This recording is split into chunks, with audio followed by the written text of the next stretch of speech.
Hi, welcome back to my garden. I wanted to bring you along as I overwinter a bunch of my favorite tropical plants. So today I'll be working on my elephant ears, so both Alocasia and Colocasia. I'm not 100% sure what the difference is. I think Alocasia grows like tip up, whereas Colocasia grows tip down, but I'm not 100% sure on that.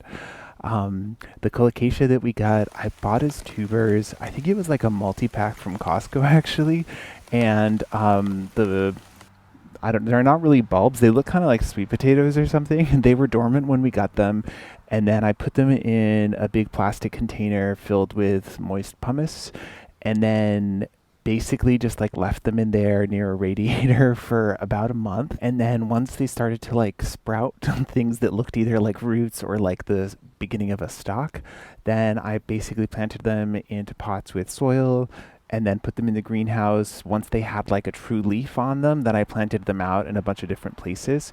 So I have a bunch of different ways that I'm going to try and overwinter them. The first one is to leave some in the ground, and I've done this in kind of strategic spots, which I think might not get like too wet or might not get too cold. So we'll see. Like I read that they can be good down to zone 8, which we kind of are. So I think, yeah, as long as I can keep them on the drier side. So I'm not sure if the ones that are in the soil will survive, but I wanted to try it. And then I also have one that I just left in its pot where it had been growing all summer, and I put that in the greenhouse. The greenhouse is unheated, but it's generally a few degrees warmer than it is outside, and it's definitely going to be dry in there. So that's kind of my other experiment. If they can handle like the cold but not the wet, then that one may survive. And then the other ways that I wanted to try to overwinter them, one was to kind of put the bulbs or whatever they are, the tubers back into dormancy. And then the other was to basically repot them indoors and then overwinter them as a house plant. Now, when we were in Florida last year, we saw that there were some like giant elephant ears, and obviously they can grow like all year down there. I think they may actually be invasive as well. Um, but anyway, so I figured that if I can have them grow all winter, even if they grow less than they would outdoors, that maybe I'll give it a head start on next year, and then maybe I'll get end up with like bigger plants. And then, so in addition to the colocasias, I also have an alocasia. This is from a big indoor plant that we have, and it was like one of the baby offshoots. And although it started really small, I planted it outside and it was on our porch all summer and it grew a lot. So for that one, I kind of treated it the same. Basically, everything I dug up and then cleaned up. So I took off like any extra roots. I like rinsed everything off. And then because for the ones that I wanted to plant indoors, I didn't want to risk bringing anything into the foliage. So I actually just cut off all the foliage. I left a bit of the main stalk so that it would maybe have an easier time growing a new leaf. So for both the alocasia and the colocasia, basically that was like it. I like rinsed off the roots. The colocasia has kind of like a bigger tuber on it than the alocasia, and I don't know if that was just like mine or if that's like a general thing.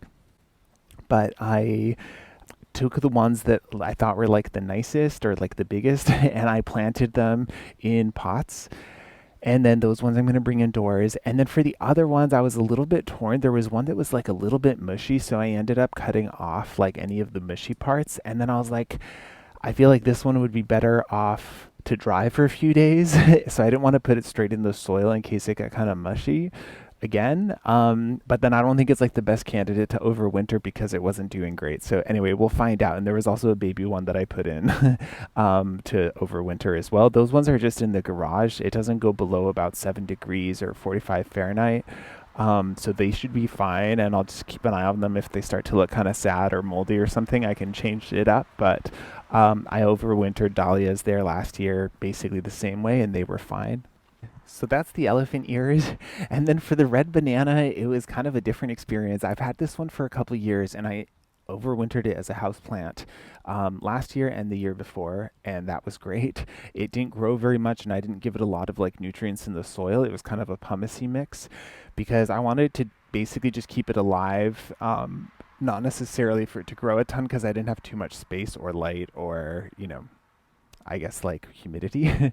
Anyway, so this one had been growing outdoors all summer in a big pot, and I wrestled it out. I think it was about a month ago. It was like, I think October 12th. And I took it out of the pot and kind of treated it the same. I rinsed off the roots And I was thinking of bringing it in as it was, but it had gotten so big and beautiful that I thought I wanted to experiment with it. And I had read something that you can like slice them up the middle, um, almost like you'd slice like a leek before chopping it up. And I thought I wanted to check that out because apparently you can like just grow them from pieces. So that's what I did. I cut it into three long pieces, and from what I read, like they need to have some of the like root part, some of the heart part, and then some of the stalk part. So I did all of I had like each one had all of those, and I put them in a container all together and put them in a sunny window. And they basically like what was left of the stalks has basically just been drying up slowly, which is fine. I'm assuming that the nutrients are going into the bottom, and one of them looked really dead. So I went to pull it up and I accidentally like snapped a new root. So I'll show you. I didn't want to disturb it too much, but when I like lifted it, I could see that there were a bunch of like new white roots growing out of it. So I'm kind of curious. I ended up leaving it in. I thought that it was a failed experiment and that I was going to regret losing my big red banana, but seemingly like they're alive. And one of them has this new kind of spot that almost looks like the start of a growth like stalk or something. So I'll show a close up of that, but I'm like more hopeful than I was before I checked. So I have the two different kinds of elephant ear that I'm keeping kind of fresh for the winter, and the bananas all in a south-facing window. These ones, I think, are all like part to full sun outdoors, so I figured I'd give them as much light as I could. I'm gonna keep an eye. I didn't actually water the elephant ears because I wanted to make sure that the tuber part didn't like rot before they develop roots. So the soil that I used was like moistened beforehand because I had just rinsed the pumice in the sand. So there was some moisture there. So hopefully that's enough to just like keep the roots going. And then I'll probably water them next week. And the bananas I've been doing every like 2 weeks, but because I put in some like wood chips into the mix, I think that it retains moisture pretty well. So anyway, I'll keep you posted on how things go. But thanks for coming along for my like overwintering care, and I'll catch you next time.